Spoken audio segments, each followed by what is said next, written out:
Miguel Indurain fue durante años la imagen misma del triunfo. Ganó 5 Tours de Francia consecutivos, dominó Europa, generó millones en premios, contratos y prestigio para el ciclismo español. Pero cuando las cámaras se apagaron, no hubo mansiones abiertas al público, no hubo colecciones de superdeportivos, no hubo titulares sobre una vida desbordada de lujo. Entonces surge la pregunta incómoda: ¿dónde quedó realmente el dinero de una leyenda? ¿La riqueza lo liberó o eligió desaparecer antes de que lo consumiera? Si detrás del mito existe otra verdad, este es el momento de mirarla de frente. Miguel Indurain no nació en el lujo, nació en Villaba, un pequeño municipio de Navarra, lejos de los centros de poder económico y mediático de España. Un lugar donde el trabajo manual, la discreción y la constancia forman parte de la identidad colectiva. Allí, el éxito no se exhibe, se gana en silencio. Ese entorno marcó su carácter mucho antes de que el mundo pronunciara su nombre. Su familia pertenecía a la clase trabajadora. No había herencias millonarias ni conexiones privilegiadas. Desde joven, Indurain aprendió que el esfuerzo sostenido valía más que el brillo inmediato. Mientras otros soñaban con fama, él se formaba en la repetición, la disciplina y la resistencia. No hablaba mucho, no necesitaba hacerlo, pedaleaba. Cuando irrumpió en el ciclismo profesional, España vivía un momento particular. A comienzos de los años 90, el país todavía estaba consolidando su imagen internacional tras décadas de aislamiento. El deporte se convirtió en un escaparate simbólico. Y de pronto apareció Indurain, alto, silencioso, imperturbable, un ciclista que no atacaba con gestos teatrales, sino con una regularidad aplastante. El público lo adoptó como un héroe nacional. Ganar 5 Tours de Francia consecutivos no solo era una hazaña deportiva, era una afirmación cultural. España podía dominar el escenario más exigente del ciclismo mundial sin estridencias, sin escándalos, sin arrogancia. Indurain encarnó esa idea. Su imagen pública se construyó sobre 3 pilares claros. El primero, la fiabilidad. Siempre estaba, siempre rendía. El segundo, la limpieza. En una época en la que el ciclismo comenzaba a mostrar grietas éticas, él aparecía como una figura sólida, casi ajena al ruido. El tercero, el silencio. No buscaba protagonismo fuera de la carretera, no vendía su vida privada, no convertía su intimidad en espectáculo. Ese silencio, paradójicamente, alimentó un mito distinto. Al no mostrar su vida, el público la imaginó, y la imaginación suele exagerar. 5 Tours, premios millonarios, contratos con patrocinadores. Para muchos, eso solo podía significar una vida de mansiones, coches de lujo y excesos discretos. La lógica era simple: tanto éxito debía traducirse en una riqueza visible. Pero Indurain nunca confirmó esa fantasía, tampoco la negó de forma explícita, simplemente no habló. Mientras otros deportistas aprendían a capitalizar cada gesto, cada aparición, cada entrevista, él regresaba a Navarra, volvía a su rutina, a su anonimato relativo. Los medios intentaron encasillarlo. Para algunos era el gigante humilde, para otros un hombre frío, distante, casi inaccesible. Pero esa distancia no era arrogancia, era protección. Indurain entendió pronto que la fama no solo da, también exige, y él parecía poco dispuesto a pagar ese precio. Aquí surge la razón profunda por la que su vida merece ser analizada, porque no encaja en el relato habitual del éxito moderno. En un sistema que premia la visibilidad, él eligió la retirada temprana del foco. En una industria que empuja a monetizar la imagen personal, él mantuvo su identidad fuera del mercado emocional. La pregunta ya no es solo cuánto dinero ganó. La pregunta es por qué nunca permitió que ese dinero definiera quién era. En una época donde el deportista comienza a convertirse en marca global, Indurain se mantuvo como figura deportiva, no como producto cultural omnipresente. Su caso refleja una tensión mayor, la tensión entre el éxito económico y la exposición permanente, entre la riqueza y la necesidad de demostrarla, entre la admiración pública y el deseo de una vida privada intacta. Cuando se retiró, no hubo una transición hacia los platós de televisión ni hacia grandes proyectos empresariales visibles, no se reinventó como celebridad, no explotó su legado con discursos grandilocuentes, simplemente desapareció del centro del escenario. Para muchos eso fue desconcertante, porque el público no solo espera que los ídolos ganen, espera que sigan presentes, que expliquen, que representen, que se dejen mirar. Indurain rompió ese contrato no escrito, ganó todo y luego se fue, y es precisamente ahí donde nace el verdadero conflicto de esta historia. Un hombre que lo tuvo todo en términos deportivos, que generó una riqueza considerable, que fue un símbolo nacional y que aún así eligió una vida que no parecía corresponderse con el imaginario de lujo. ¿Fue una elección consciente? ¿Fue una renuncia silenciosa? ¿O simplemente la consecuencia natural de alguien que nunca quiso ser otra cosa que un ciclista? Para entenderlo, es necesario mirar ahora con lupa el dinero, cómo lo ganó, cuánto fue realmente y qué hizo con él cuando el mundo dejó de mirar. El dinero de Miguel Indurain no llegó de golpe, ni a través de contratos descomunales como los que hoy dominan el deporte profesional. Llegó de forma progresiva, ligada casi exclusivamente al rendimiento deportivo. Su principal fuente de ingresos durante los años de gloria fue clara y limitada: competir, ganar y mantenerse en la cima. Entre 1991 y 1995, Indurain ganó 5 Tours de Francia consecutivos. En términos de premios directos, esas victorias generaron millones de pesetas. Sin embargo, incluso en su punto más alto, el ciclismo no era una industria inflada como lo es hoy. El premio por ganar el Tour estaba lejos de las cifras astronómicas que manejan otros deportes. Era un dinero importante, sí, pero no transformador por sí solo. A esos premios se sumaban los contratos con su equipo, Banesto. Allí estaba el verdadero salario estable. Indurain era el líder absoluto, el rostro del proyecto, el hombre alrededor del cual giraba toda la estructura deportiva. Eso se traducía en un sueldo superior al promedio del pelotón, pero nuevamente dentro de los márgenes de la época. Nada comparable a los contratos multimillonarios actuales. Si se compara su ingreso anual con el salario medio en España durante los años 90, la diferencia era enorme. Mientras una familia trabajadora podía tardar décadas en acumular lo que Indurain ganaba en una temporada, esa brecha no lo colocaba en una élite financiera intocable. Era riqueza alta, pero no ilimitada. Luego estaban los patrocinadores. Aquí aparece el primer gran punto de inflexión. Indurain tenía todo para convertirse en una máquina comercial: imagen limpia, dominio absoluto, reconocimiento internacional. Pero sus acuerdos publicitarios fueron selectivos. No saturó su imagen, no aceptó cualquier propuesta.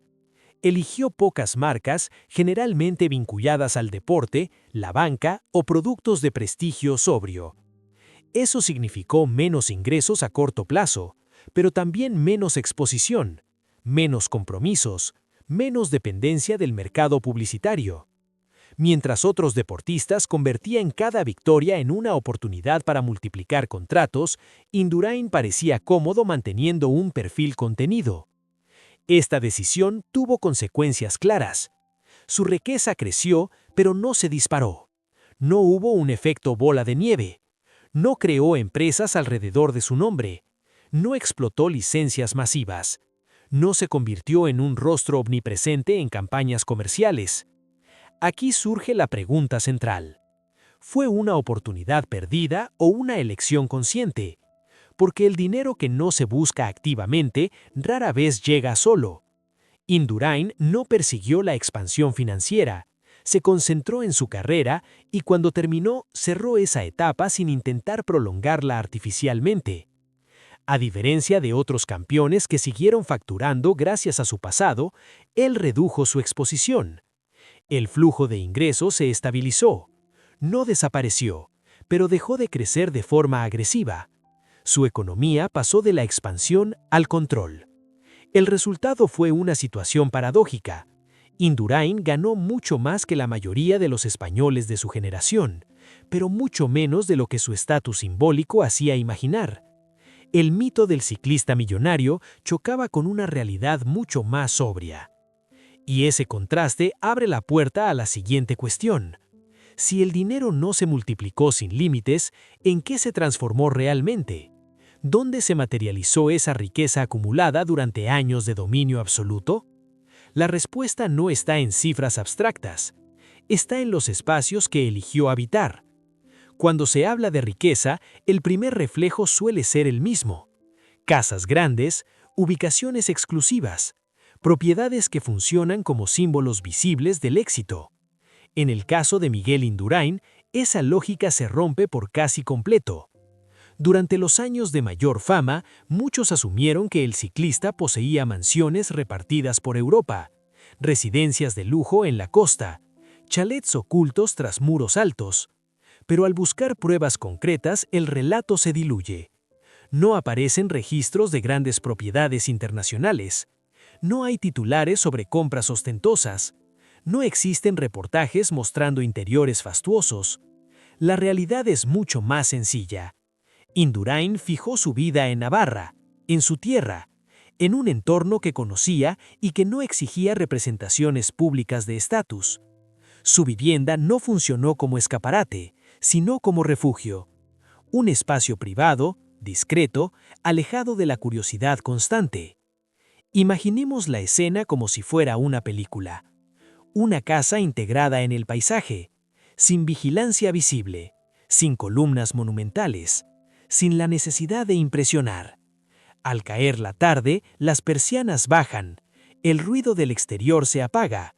No hay fotógrafos esperando. No hay visitas interesadas en ver cómo vive una leyenda. Solo silencio. Ese silencio dice mucho más que cualquier mansión, porque no es una limitación económica, es una elección. Con el dinero que ganó, Indurain podría haber adquirido propiedades en los enclaves más exclusivos de España o del extranjero. No lo hizo, y no porque no pudiera, sino porque no quiso. Aquí aparece la idea clave. El espacio que una persona habita refleja su relación con el mundo. En el caso de Indurain, su vivienda no amplificaba su figura pública, la reducía, le devolvía una escala humana. Allí no era el campeón, era simplemente Miguel. Esa decisión tuvo consecuencias directas. Al no exhibir patrimonio inmobiliario, su imagen pública quedó suspendida en una especie de vacío. Para algunos, eso alimentó la fantasía de una riqueza escondida. Para otros, reforzó la percepción de austeridad. Pero en ambos casos, la ausencia de pruebas visibles se convirtió en parte del misterio. Mientras otros deportistas transformaban sus casas en escenarios mediáticos, Indurain protegía la frontera entre lo público y lo privado. La riqueza no debía ser observada, debía ser funcional, suficiente, controlada. Esta forma de entender el espacio vital contrasta con la idea moderna del éxito, donde la casa se convierte en una extensión de la marca personal. En su caso, ocurrió lo contrario. Cuanto mayor fue su fama, más redujo la visibilidad de su vida doméstica. Y así, la supuesta mansión se transforma en algo distinto. No un edificio grandioso, sino un concepto.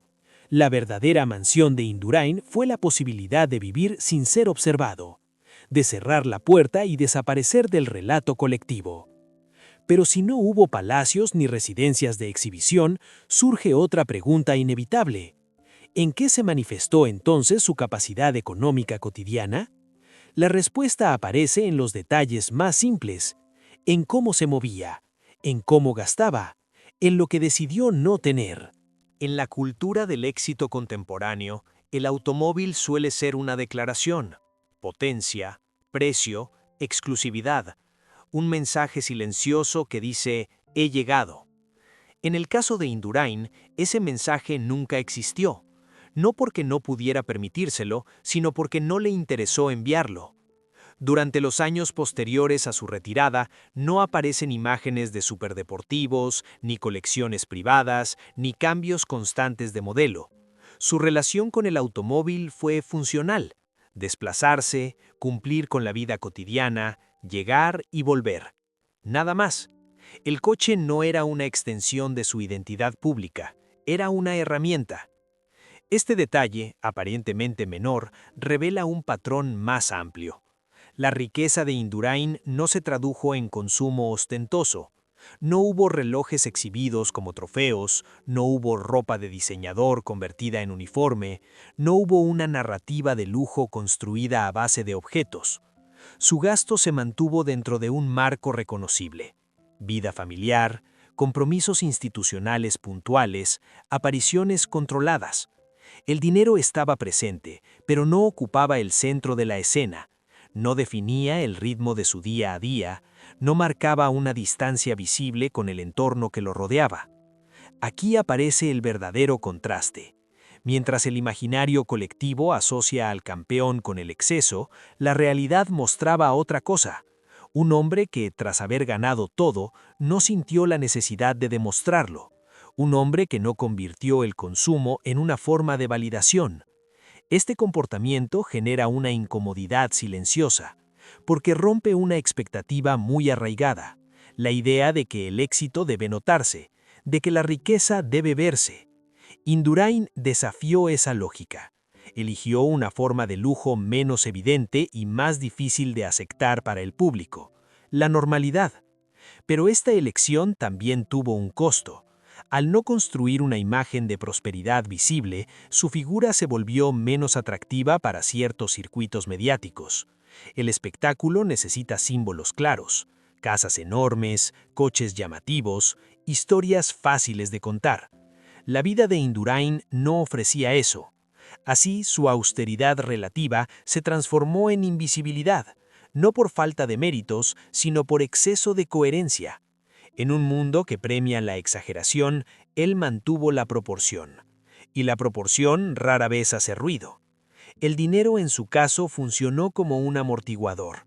Le permitió elegir no exponerse, elegir no competir fuera de la carretera, elegir no convertir cada aspecto de su vida en contenido.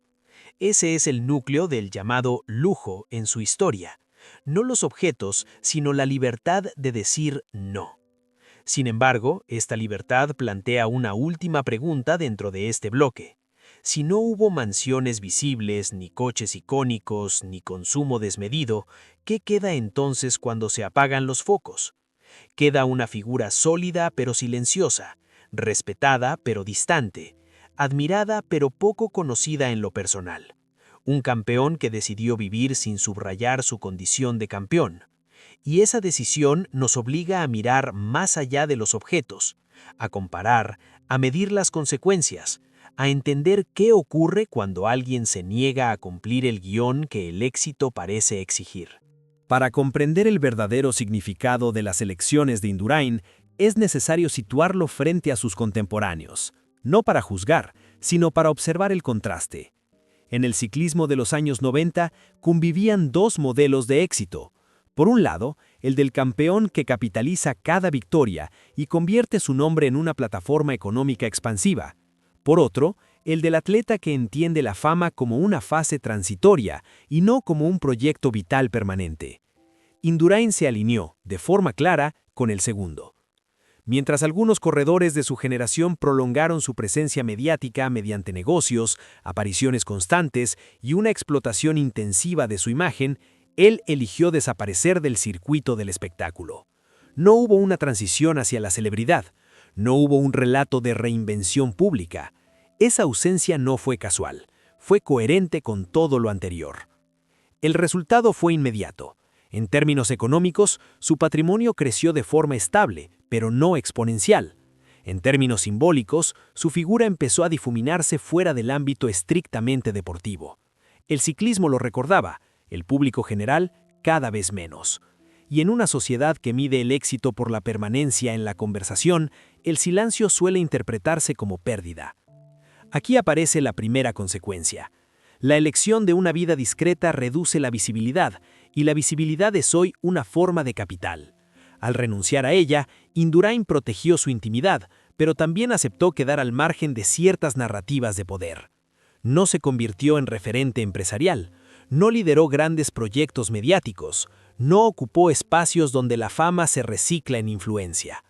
Comparado con otros deportistas que sí abrazaron esa lógica, la diferencia es evidente. Algunos multiplicaron su riqueza, otros ampliaron su control sobre su propia imagen, pero también quedaron atrapados en una dinámica de exposición constante. Sus vidas privadas se diluyeron, sus errores se amplificaron, su descanso se volvió imposible. Indurain evitó ese desgaste. Su vida personal quedó relativamente intacta, su entorno familiar permaneció protegido. No hubo conflictos públicos, no hubo titulares sobre excesos o caídas. Esa estabilidad, sin embargo, no genera espectáculo, y el espectáculo es el combustible de la memoria colectiva contemporánea. La segunda consecuencia es más sutil. Al no ofrecer un relato emocional continuo después de su retirada, su figura quedó anclada al pasado. Para muchos, Indurain es una imagen fija, un recuerdo glorioso pero distante, no una presencia activa que dialogue con el presente. Eso limita la forma en que su legado se actualiza en nuevas generaciones. En términos familiares, esta elección tuvo efectos distintos. La ausencia de exposición protegió a los suyos de la presión mediática. No hubo una herencia de fama obligatoria. No se les exigió representar nada ante el público. La riqueza, al no convertirse en espectáculo, funcionó como un recurso privado, no como una carga simbólica. Pero también existe una consecuencia psicológica que rara vez se menciona. Cuando alguien alcanza la cima y luego se retira de forma abrupta, el contraste puede ser duro. El ruido desaparece, la atención se disuelve. Para muchos, eso genera una sensación de vacío.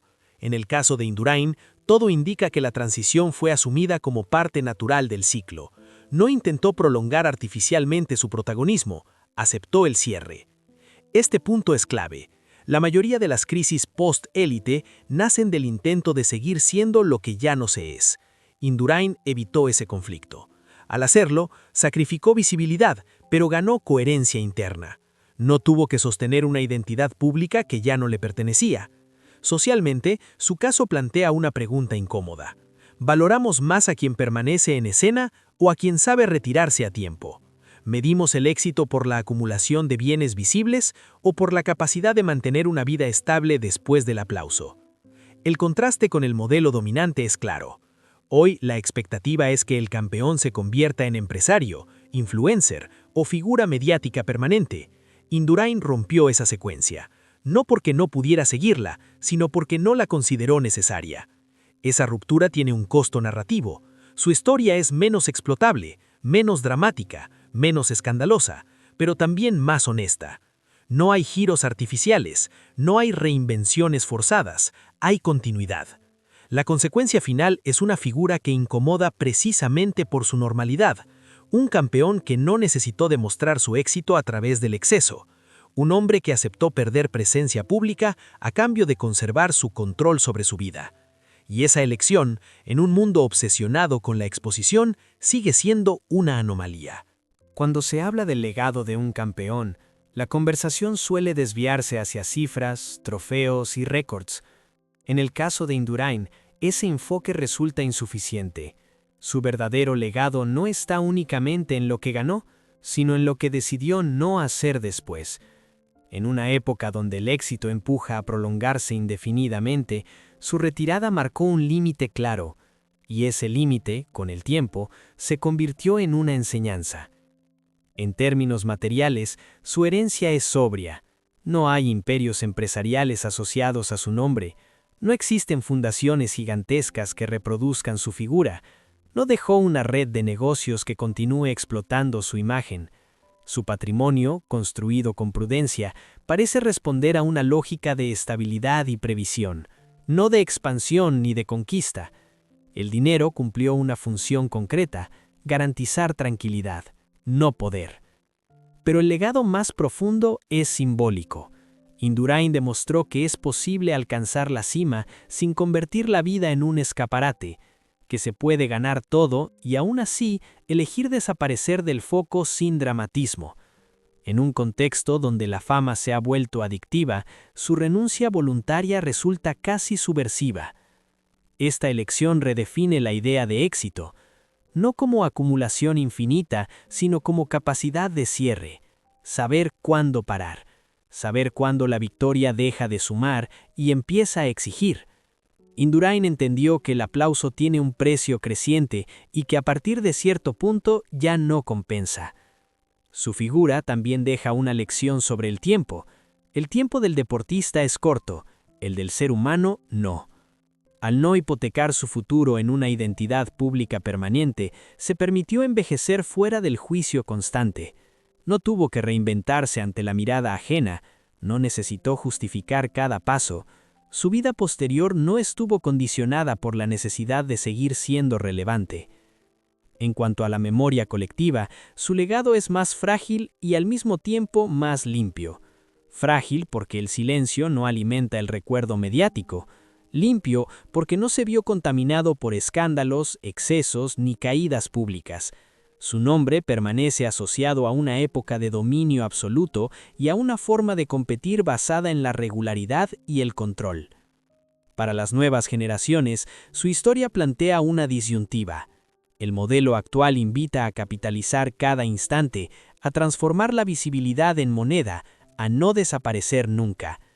Indurain ofrece el contrapunto, la idea de que retirarse a tiempo también es una forma de triunfo, que no todo legado necesita ser amplificado para ser válido. En términos de futuro, su figura parece destinada a ocupar un lugar discreto pero sólido, no como ídolo omnipresente, sino como referencia ética dentro del deporte, alguien a quien se vuelve cuando se busca un ejemplo distinto, menos ruidoso, menos rentable, más coherente. Su vida posterior a la competición no promete grandes titulares, y precisamente ahí reside su fuerza. En un mundo que exige constante reinvención, la continuidad tranquila se convierte en un gesto radical. Indurain no construyó un futuro espectacular, construyó uno sostenible. La pregunta final no es qué más podría haber hecho, sino qué evitó perder.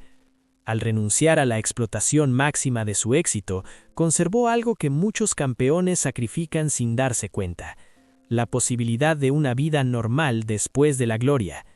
Y quizá ese sea su mayor triunfo, no el más visible, no el más celebrado, pero sí el más duradero. Indurain cerró su carrera como había vivido casi todo, sin estridencias. Cuando el ruido del Tour de Francia se apagó, no intentó reemplazarlo con otro escenario, no buscó prolongar el aplauso, no transformó su pasado en un negocio permanente, simplemente siguió adelante. Esta historia no es la de una riqueza escondida ni la de un lujo mal entendido, es la de una elección, la elección de no convertir cada éxito en un espectáculo, de no medir el valor personal por la cantidad de objetos acumulados, de no aceptar que la fama sea una condena a la exposición perpetua. En un mundo donde el éxito suele exigir demostraciones visibles, Indurain eligió una forma de lujo menos obvia y más difícil de sostener: la normalidad. Poder salir de casa sin ser observado, poder envejecer sin explicar cada decisión, poder cerrar una etapa sin nostalgia forzada ni reinvenciones artificiales. Su vida plantea una pregunta que incomoda, porque no tiene una respuesta única. ¿Qué es ganar de verdad? ¿Acumular más o perder menos? ¿Permanecer en el centro de la atención o conservar el control sobre la propia vida cuando el foco se apaga?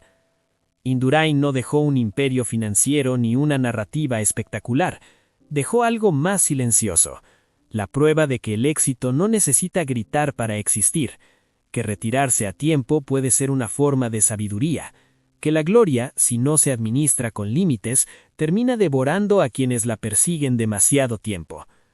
Al final, su historia no invita a admirar lo que tuvo, sino a reflexionar sobre lo que decidió proteger. Y esa reflexión no habla solo de un campeón del ciclismo, habla de todos nosotros. Ahora la pregunta queda abierta: si estuvieras en su lugar, ¿qué elegirías hacer cuando el mundo deja de mirar?